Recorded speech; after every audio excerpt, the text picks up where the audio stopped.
ಉಪೇಂದ್ರ ಅವ್ರ ಮನೆಗೂ ನಮ್ದು ಪುಳಿಯೋಗರೆ ಹೋಗುತ್ತೆ. ಆಮೇಲೆ ನಮ್ಮ ಸಾಧು ಕೋಕಿಲ ಅವರು, ಯೋಗರಾಜ್ ಭಟ್ರು, ಆಮೇಲೆ ವಿನಯ್ ರಾಜ್ಕುಮಾರ್ ಅವ್ರ ಆಫೀಸ್ಗೆ ಅವ್ರ ಇದಕ್ಕೆ ಏನ್ ಫಂಕ್ಷನ್ ಆದ್ರೂ ನಮ್ಮ ಕೇಟರಿಂಗ್ ಅವ್ರು ನಮ್ಮ ಪುಳಿಯೋಗರೆ ತಗೊಂಡೋಗಿ ತುಂಬಾ ಇಷ್ಟಪಟ್ಟು ತಿಂತಾರೆ.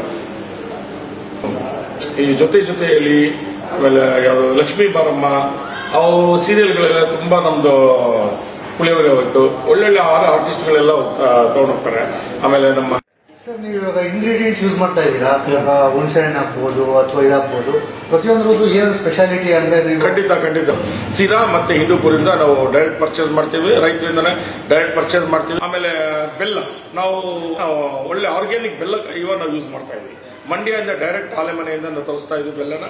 ಆಮೇಲೆ ಎಣ್ಣೆ ಲೇಟೆಸ್ಟ್ ಟ್ರೆಂಡ್ ಬಂದಿರೋದು ಗಾಣದ ಎಣ್ಣೆ ಯೂಸ್ ಮಾಡ್ತಾ ಇದ್ದಾರೆ.